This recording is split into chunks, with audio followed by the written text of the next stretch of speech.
Сайн бацгаана уу эрхэм мөндөд сонсогчдоо. Та бүхэн энэ цаг өдрийн мэндийг хүргэе. Манай өөртөө YouTube хуудсанд тавтай морилно.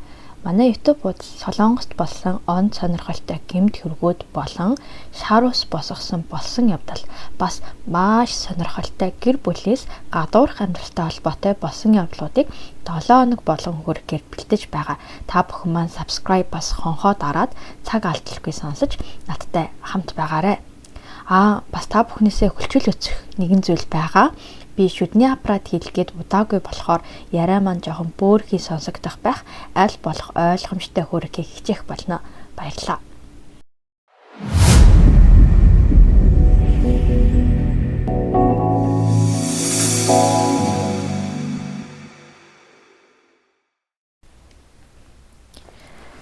Яг өнөөдөр та бүхэндээ нэгэн болсон явдлын талаар ярьж өгөхөөр бэлдсэн байна. За энэхүү явдал маань болохоор Солонгот болсон явдал. Гэхдээ би гол дүрийнхээ хүмүүсийг монгол нэр өгөөд явчихъя. За ингээд шууд хэрэгтэй орцгоё. Таны аз жаргалд ойрын хүн тань үнэхээр баярлаж байгаа нь үнэн байх уу? Гол дүрийн бүсгүйг цэцэг гэж нэрлээд явъя. Цэцэг бүсгүй 40-50 гаруй насны багаасаа ээжгүйсэн аав нь арх тамхи хэрэгэлдэг тийм хүн байсан байгаа. Цэцэг бага ангид байхдаа маш их гадуурхагддаг байсан. Гэхдээ түүнд цор ганц найз байдаг байсан нь Солонгоо. Солонгоо бол маш дажгүй амьдралтай, баяа айлын хүүхэд. Тэгсэн хэдий ч цэцэгт бол маш их тусалдаг байсан. Сайн халамжилдаг. Заримдаа хичээлийнх нь хэрэгслийг хүртэл авч өгдөг. Хэрвээ өвөл цэцгийн гэр маш хүүтэн байх юм бол Солонгоо гэртээ авчирч ирж хамт хондог. Солонгогийн аав ээж ч бас цэцэгт маш сайн ханддаг байсан юм байна. Цэцэг охин болохоор мөнгө санхүүгийн асуудлаас болоод ахлах ангид орох уу эсвэл ажил хийх үү гэдэг талаар маш их бодож байсан. Гэхдээ Солонгогийн аав ээж нь ахлах сургуулаа төгсчхөөд тэгээд цаанаасаа ажлын байртай үйлдвэрт ажиллах юм бол арай дээр байж магадгүй. Хамгийн эхлээд ахлах ангиа төгсөн нь амьдралд чинь хэрэгтэй гэж зөвлөөд тэгээд манай цэцэг охин маань Солонгогийн аав ээжийнх нь үгийг дагаад ахлах ангиа төгссөн байгаа. Дээрэс нь Солонгогийн аав ээж нь ч гэсэн мөнгөнд туслалцаа маш ихээр үзүүлсэн байгаа. Ингээ 10 жилээ төгсөө цаанаасаа ажлын байртай үйлдвэрт ажилд орсон. Байрандаа ороод манай цэцэг охин маань шалан дээрээ шууд хөвцсөн. Тэгсэн чинь цаанаасаа ингээд халдаг байсан. Тэгээд өөрийн гэсэн юм тусгаар тогтсон жижигхэн өрөөтэй болсондоо тэр маш их баярлаад маш их аз жаргалтай байсан. Ингээд цэцэг ажлыг бол маш хичээнгүй олон цагаар хийдэг байсан. Ерөнхийдөө үхээс наагур гэж хэлмээр маш их ажлыг бол маш олон цагаар хийдэг байсан. Заримдаа энэ үедээ болохоор Солонготойгоо уулзаж заргал зовлонгоо хуваалцдаг тийм хэцүү байгаа үедээ Солонго руугаа яриад хоёр биендээ бол маш их тийм тус тэмээр өгдөг тийм харилцаатай хэвээрээ байсан. Нэг өдөр Солонготой уулзчаад гэртээ ирээд араа угаж исэн чинь өөрийгөө толон таарсан чинь өөрийнх нь царай их өрөвдөлтөй харагдсан гинэ. Тэгээд өөрийнх нь мэдих Солонгоо гэдэг найз нь бол нүрээ маш гой будаж, гой хувцалдаг, гартаа ном барьчихсан их сургуулийн оюутан. Гэтэл цэцэг энэ хугацаанд үйлдвэрт ажиллаж байхдаа нэг ч удаа нүрээ будах нь битгий хэлэл TOS solution ерөөсөө хэрэглэж үзээгүй. Тэгээд би заавал амжилтанд хүрээд сайхан амьдрах болно гэж өөртөө амлалт өгсөн тэр өдөр агам. Ингээд тэр амлалт өгсөн тэр өдрөөс хойш бүр илүү их хичээж ажиллаж, илүү их олон цагаар ажиллах болсон. Тэгээд нэг өдөр гинэт цэцэгт маань тааз гэдэг зүйл чи ерөөсөө бидний толгой дээр байдаг зүйл шүү дээ. Гэтэл цэцэг ажиллаа хийж байсан чинь тааз нүднийх нь өмнө харагдсан гэж байгаа. Тэгэхээр нэг өөр үгсэн бэ гэхээр ухаан алтаж ойтсон гэсэн үг.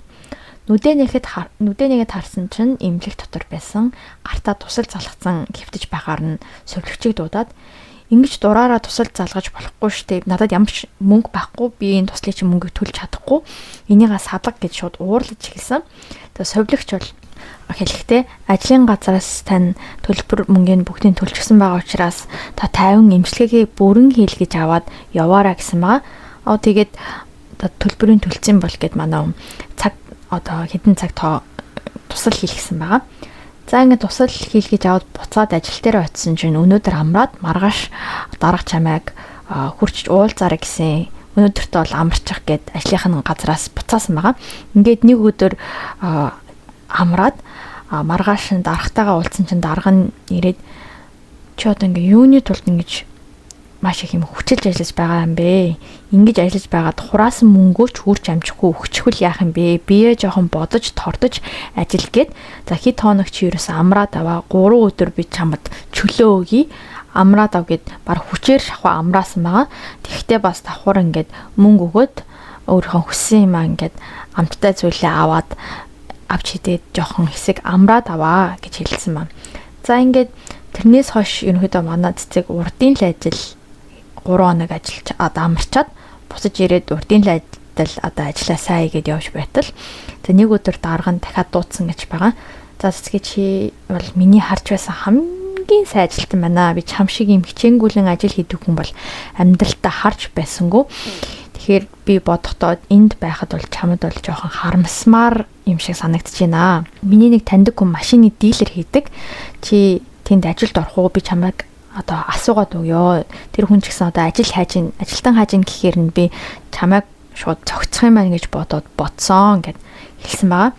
За тэгээд энэс илүү амархан бас тийм цэвэрхэн ажил хийгээд явбал чамд илүү дээр бах дээрээс нь цалин ч гэсэн маш өндөрөө энэ үйлдвэр ажлыг бодвол гэж хэлээд за ингээд цэцэг бодохдоо 2 өдөр бодох одоо хугацаа надад өгөөч гэж хэлээд тэгээ 2 өдөр бодсны дараа манай хүн тэр ажилтанд орохоор болсон байна. За тэгээд ажилласаа гараад маш хямдхан түрээсийн байр олж аваад зах дээрээсээ одоо нэг хослол гутал худалдаж аваад түрээсийн байрныхаа хан дээр өлгөөд хараа сууж байхдаа бас 2 дахь удаага нулимс нь гарсан гин ажлынхаа дотор байранд анх ороод баярлаад уйлж байсан бол одоо өөрийн гэсэн түрээсийн ч болтгой байртаа бочлоо гэд дээрээс нь хураасан мөнгө бол тэр үед бол овоо хитэн төгрөг болцсон байсан гэж байгаа. За тэгээ шинэ машины худалдааны ажилд орсон чинь үнэндээ бол маш хэцүү байсан. Гэхдээ цэцэг бол ясны төвчөртэй болохоор тэр одоо брендинг газар 2 жил ажилласан гин.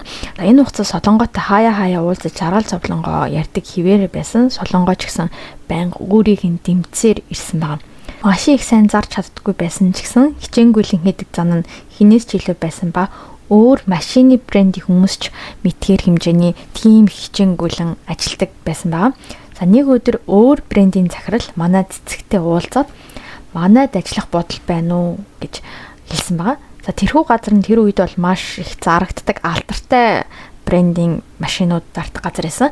За одоогоор бол өөрийнх нь ажиллаж байгаа газар дотоод байдал нь жоохон муу байгаад за тэгээд бас дахиад өөр шинэ газар орж шинэ туршлага хуримтлуулъя гэж бодоод тийш орохоор болсон чинь за бар далавч зүүсэн юм шиг ёстой ажлыг бол уулзууж гэлсэн ба. Энгийн ажилтнуудын одоо 2-3 сарын орлогыг цэцэг 1 сарын дотор олдог хэмжээний мөнгийг маш сайн олдог болсон байгаа. За машины дилер гэдэг бол зарсан хэмжээгээрээ тэр хэмжээгээрээ цалин авдаг. За тийм учраас ямар их зарна төдий хэмжээгээрээ бол орлого олдог ажиллагаа. За нэг орой Солонгоо түүн рүү залгаад уулзъя уулзсан чинь цэцгээ би байрнаасаа нүүх хэрэгтэй болоод гинэт тэгээд 20 сая төгрөгийн хэрэг гараад чи зээлгүй биз гэсэн чинь цэцэг өөр юу ч асуухгүйгээр дансаа бичээд өгчих. Өнөөдөр орой болцсон болохоор өглөө эрт банк ороод би шилжүүлчихье гэсэн. Солонгогийн нүд бүр томроод чи ингээ би чамд аль болох хурдан буцааж өгнө гэсэн чинь цэцэг буцааж өгөх шаардлага байхгүй. Чамд өшөө хэрэгтэй бол хэлээрээ чамаас бас аав ээжээс чинь авсан ач ямар их билээ дээ. Санаа зовлтгүй өгөхгүй байсан ч болно гэж зүгээр шууд 20 сая төгрөгөөр өгсөн баа. За ингээд цэцэг машиныхаа дилер хийх хугацаанд манай цэцэг тусалдаг нэг залуу бас байдаг байсан байгаа. За Something Shop гин захирал. За цэцэг анхандаа болохоор тэр залуу бол цэцэгт тийм ч таалагдаагүй юм л дээ. Гэхдээ одоо хамт ажиллаад өөрт нь туслаад ирэхээр эмэгтэй хүн чинь тасаж дууралдаг гэдэг шиг одоо тасаж дуурлаад үерхэж эхлээд бүр гэрлэх талаар хүртэл ярилцаж эхэлсэн байгаа. Цэцэг анхандаа бидээгүйсэн ч гэсэн энэхүү найд залуугийнх нь аав нь тэр хоттой нийлээд нэртэй тийм том барилгын эзэн байсан гэж байгаа. Тэг өөрийнхөө бөнгөөр тэр Something Shop-ыг ажилуулдаг тийм залуу байсан байгаа. За ямар ч тач энэ залуутайгаа гэрлэхээр болсноо хамгийн түрүүнд Солонгоотой хэлж мэдээгээд дуулахаар болсон байгаа. Тэгсэн чинь Солонгоо болохоор найзаагаа тийм сонтын шопт ажиллаулдаг тийм залууд үнэхээр хайран байна. Сайн бодох хэрэгтэй гэхээр цэцэг санаа зовлтгүй надад маш сайн ханддаг. Манай хотын тэр нэг цаанд байдаг, дөрвөн уулзарын зам дээр байдаг маш том нэртэй барилга байдаг та хэдэн давхар тэр барилгын эзэн манай найз залуугийн аав юм бэлээ гэд хэлсэн чинь Солонгогийн нүдэн бүр томорч ирээд цэцгээд энэ хүртэл ёстой зовж ирсэн. Одоо л нэг амьдрал чинь цэцэглэхэндэ гэж хэлээд бөөн баяр болоод баяр хүргэсэн гин. За тэгээд 6 сарын дараа хурмаа товлсон байсан. Үүнээс хурмын өдөр болохоос 1 сарын өмнө нэг өдөр солонгоо залгаад цэцгээ хоёулаа аялалд явъя. Чи хурм хийх юм бол завгүй болоод ерөнхийдөө явж чадахгүй болчих магадгүй. Тэгээд 2 шөнө нэг өдөр сайхан амраад ирэх гэсэн чинь цэцэг аялал гэж яг яад гэж мэдгүй юу гэдгийг сайн мэдгүй байсан. Амьдралдаа нэг ч явж үзээгүй маш их завгүй байсан. Тийм болохоор аялал гэдэг зүйлийг сонсоод маш их тогтолсон гэнэ л. Тэгээд солонгоо тэр хоёрыг хайкинг хийгээд болоод тэгээд хэрэгтэй зүйлсээ машинд ачаад хотоос нэлээд зайдуу байрлах уулын ингэрт машина тавиад хэрэгтэй зүйлсээ хөнгөн үүрээд хайкингаар 3 цагийн турш хийсэн бөгөөд гэхдээ тэр 3 цаг хайкинг хийж явахдаа цэцэг бол огт ядраагүй гэж байгаа юм. Тэгээд огт аялаж үзээгүй болохоор тэрөө юм яриад ингээд алхсан чинь цаанаасаа л айгу сайхан байсан юм л те. За тэгээд орой болоод 4-5 үед нар жарахаас өмнө майхан байраад амархаар болоод тэгсэн солонго би нэг газар мэднэ. Уулын ингэрт дагаа явах юм бол нэг газараа тийшээ явъя гэд. За тэгээд 40 минут алхаад явж байтал нэг тосгон болтой. Тэгээд тэр тосгоноос жоохон хол нэг уулынхаа ингэрт нэг 4 давхар баригдаж агаад болцсон юм уу гэмээр нэг тийм өндөр барилга байсан байгаа. Тэгээд цэцэг жоохон чирхэд энэ жоохон амар юм биш үү гэсэн чинь тэр үед болохоор 3 сарын их байсан гэж байгаа. Жоохон сэрүүхэн хүүтэн үе байсан. Тэгээ солон хэлэхтэй болохоор чи мэдхгүй байна. Уулын шүн аюултай, уулын амьтад бууж ирэх магадлалтай.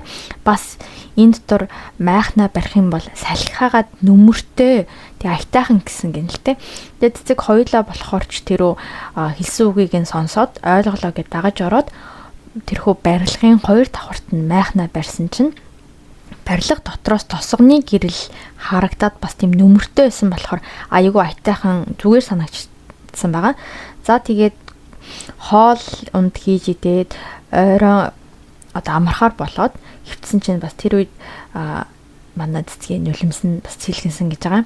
Үнэхээр аз жаргал гэдэг зүйлийг маш ихээр мэдэрсэн гэж байгаа. Цаашдаа жоохон цаг зав гаргаад аялж бай гэсэн бодлоос төрсэн байгаа. За тэгээ манай хоёроос жоох ууцсан байсан болохоор тэрөө манай цэцгийн нойр нь хүрээд тэгээ унтаад өгсөн ба. За тэгсэн чинь зүүдэнд нь цэцэг алхаад явж исэн чинь нэг эмээ орж ирснэ. Замыг нь ингээ хаашаач явсан хаагаад ижил те. Тэгээ эмээ танд ямар нэгэн зүйл хэрэгтэй юу гэсэн чинь тэр эмээ гинэт хатсрыг нь амар чанга алхацсан гэнэ л те. Тэгээ зүүд хэр амар өвдсөн гэнэ. Тэгээд тэр эмээ эмээ та яагаад байгаа юм бэ гэж хэлж амжаагүй байтал тэр эмээ дахиад цэцгийг бүр бохсоо заагүй алгадаж эхлэхээр нь та яагаад байгаа юм бэ болооч гэж орилоос ирсэн баа манай. Тэгэл орилоос ирсэн чи гинт толгой амар өвдөж ирсэн байгаа.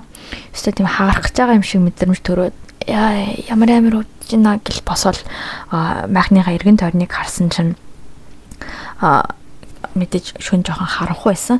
Тэгээд хажуудаа байгаа солонгыг дуудах гад солонгоо гэд дуудсан чинь найс нь байхгүйсэн. Тэгээ найс нь байхгүй болохоор майхнаа онгоолгоод салхи уруулсан чинь арай дээрдэж байсан гэнэ л те. За тэгээд маа солонгоод хайцсан болоо гэд майхан руугаа дахиад одоо эргэж хараад тэгсэн майхан дотор нь дулаацуулдаг газ нь асаалттай байсан. Тэгээд жоохон цэтэрсэн газ нь жоохон зүсэгдсэн юм уу гэмээр тийм байдалтай. Тэгээд газ нь жоохон ингээд асгараад ижсэн. Тэгээ энээс бол толгоо өвдөд байсан юм байна л та гэд. Тэгээд майхнаасаа одоо дээрээс өлгөөтэй байсан гэрлээ асааж аваад тэгээд солонгоо гэд одоо хайгаал жоохон гуйвсгээд босоод алхсан чинь мэдээж барилга дотор жоохон харанхуй байсан. Тэгээ жоохон айсан байдалтай солонгоогоо хайсан чигэнд шатны хажуу солонгоо ганцаараа зогсож ижилтэй. Айх тайвшир хоёр зэрэгцэн. Солонгоо ч хайч тийм хүн айлгаа айчих юм гээд тэгсэн чи солонгоо энд нэг хитэн хүн байх шиг байна чимээгүй гэдгсэн юм л те. Юу яриад байгаа юм бэ чи бид хоёроос өөр юу байд юм бэ гэсэн чи солонгоо цэцгийг дагуулгаад дээшээ чимээгүй гэд одоо амдаа хуруугаараа дарснаа дээшээ шатаар өгсөд дээвэр дээр гарнаснаа дээврийн хаалгыг онгойлгонгуудаа дахиад чимээгүй гэж хэлээд хаалгыг нь хааснаа төгжингүүтээ яваад өгсөн маа. Цэцэг бодохдоо толгоо нэргээд шатаар хүртэл явахад хэцүү байгаад одоо өгсөж чадахгүй байгааг нь хараад намайг энд болгоомжтой бай гэд нууж байгаа юм байна гэж бодоод тэг гайг байгаа гэд цанаан зовсон ч гэсэн толгой нь бүр амар өвдөд байсан болохоор доошо жоохон суугаад хэсэг хүлээсэн дээр юм байна гэж бодоод тэгээд доошо суугаад солонгог хүлээсэн байгаа. Тэг ямар нэгэн дуу гарахгүй дээрээс нь гадаа ямарч харанхуй байсан. Тэгээд жоохон хэсэг хүлээж агаад дахиад ямар ч чимээ гарахгүй болохоор нь цэцэг хаалгыг нүвдэж эхэлсэн. Солонгоо чи байна уу зүгээр үү гэд орсон чинь дахиад ямар ч хариу байхгүй. Тэг гадаа дээрээс нь шүн болохоор хүүтэн байсан. Тэгээ нөмөртэй газар олоод жоохон доошо суугаад бүр нэлээд удаан төвчээд хүлээгээд заримдаа солонгоо гэж ойрлоод тэгээд манай хүлдээ ойрлох ч хүчгүй болоод ингээд зөөрмөглээд ингээд байжсэн чинь нар бол мандаж эхэлсэн баа. За ойр хавтнууд баг зэрэг юм хүмүүд харагдаж эхлээд тэг байрж аваа тэр хаалгыг онгойлгож цохиж нүдчихэд юм юу ч ойр хавтан болол байхгүй байсан. Тэгээд дээрэс нь нөгөө нэг доор майхан дотор утсаа орхицсан болохоор холбоо барих зүйл ерөөсөй байхгүй байсан.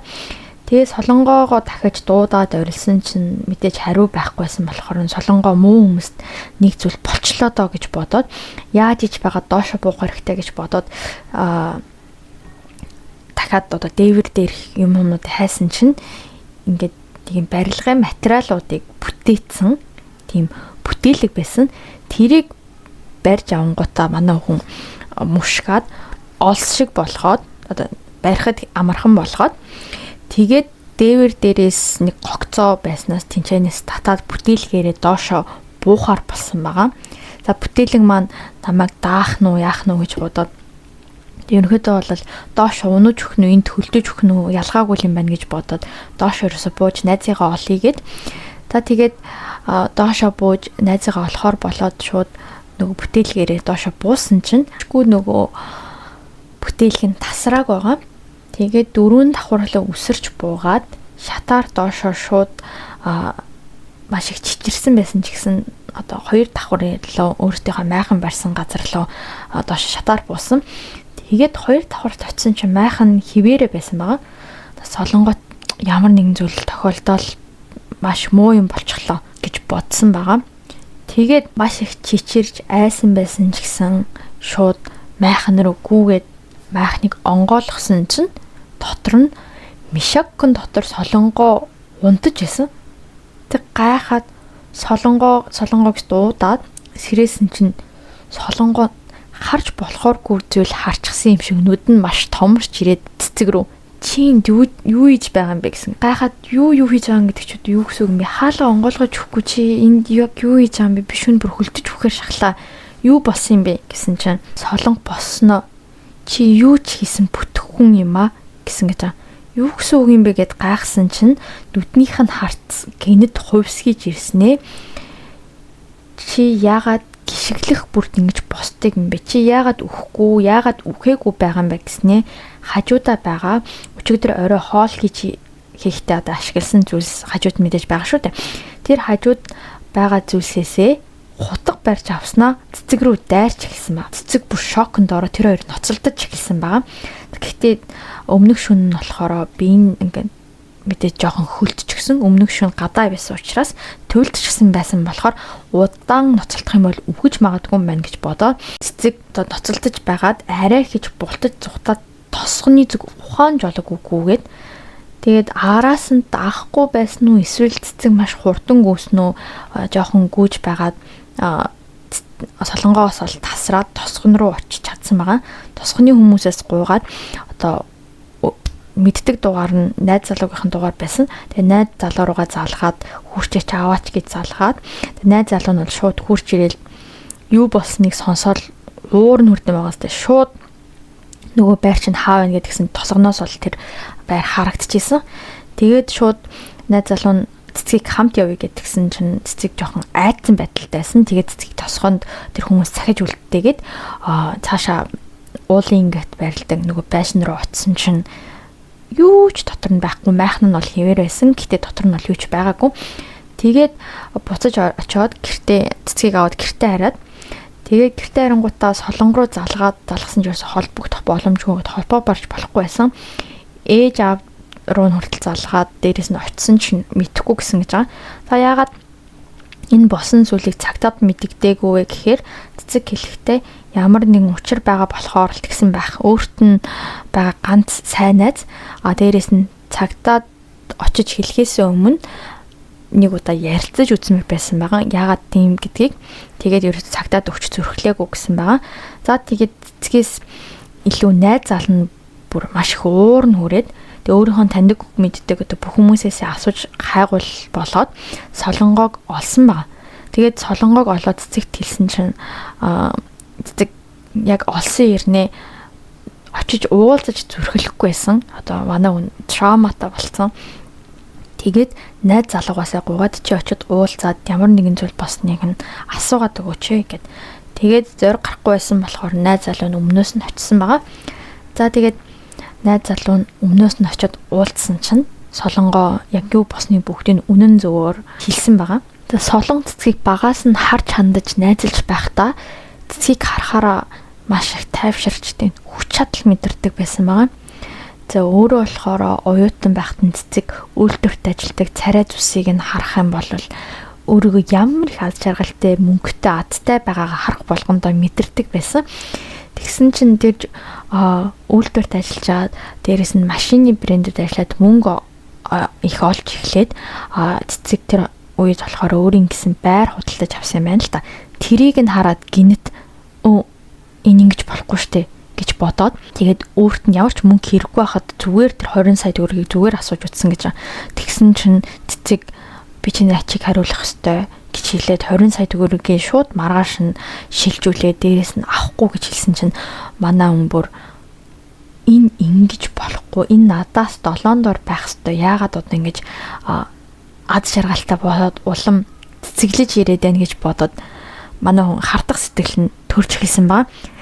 Тэгээд төрж эхлээд яах вэ гэж бодож байсан чинь найз залуутай болоод найз залуун дээрээс нь баян айлын дайжгүй амьдралтай хүн гэдгийг сонсоод солонгоо бүр галзууч эхэлсэн ба.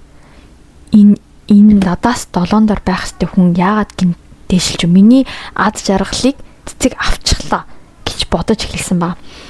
Тэгээд миний аз жаргалыг авсан хүнийг үгүй болгоё. Би чамайг харахтаа өөрийгөө дээр гэж бодож чадахгүй бол чи байхгүй болох ёстой гэж бодож эхэлсэн ба. Тэгээ өөртөө итгэлээ цэцгийг харахаараа олж авдаг байсан бол одоо өөрөөс нь илүү болж эхлээд байгаа цэцгийг хараад үгүй хий гэж бодсон ба. Тэгээд хэрвээ ямар нэгэн одоо мис ч юм уу тиймэрхүү зүйлсээр алчих юм бол хүм амны хэрэгт орчих учраас за аялалд явж агаад архинд нь ширхэг нойрны им хийгээд одоо газ гаргаад тэгээд тэрнээс болоод газны хийгээр угаартаад өөрөө ч гэсэн бүр арай хийж амьд гарлаа. Гэхдээ найз маань нас орчихлаа гэж яг иймэрхүү зүйлээр л одоо цагдаа нарт хэлээд санамсаргүй байдлаар ослоос болоод найз маань нас барчихлаа, үчглээ гэж хэлэхээр тиймэрхүү төлөвлөгөө боловсруулсан байгаа.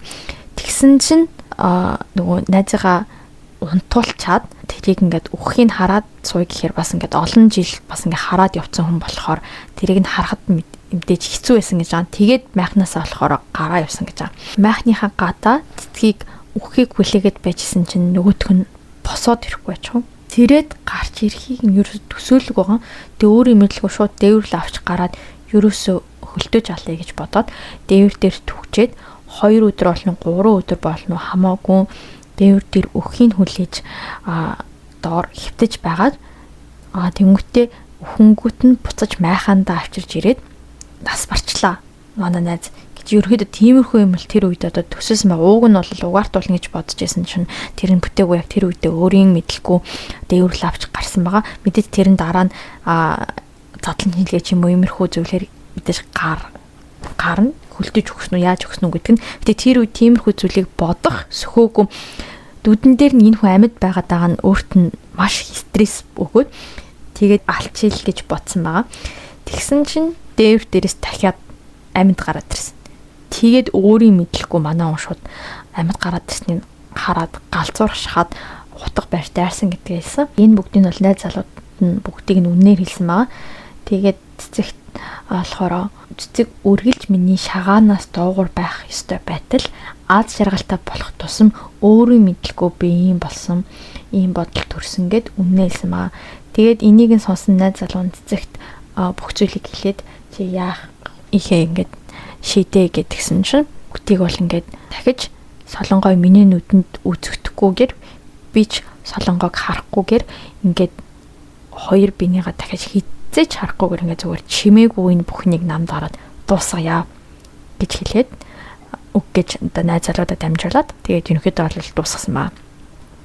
За ингээд ийм аимшигтай ер нь бол сүнс үдрээс илүү хүн илүү аимшигтай гэж иймэрхүү хүмүүс хаа байхыг үгүйсэхгүй тэгээд бодит болсон явдлыг та бүхэнд ярьж өглөө. За ингээд дараагийн бичлэгээр уулзлаа. Түр баяртай.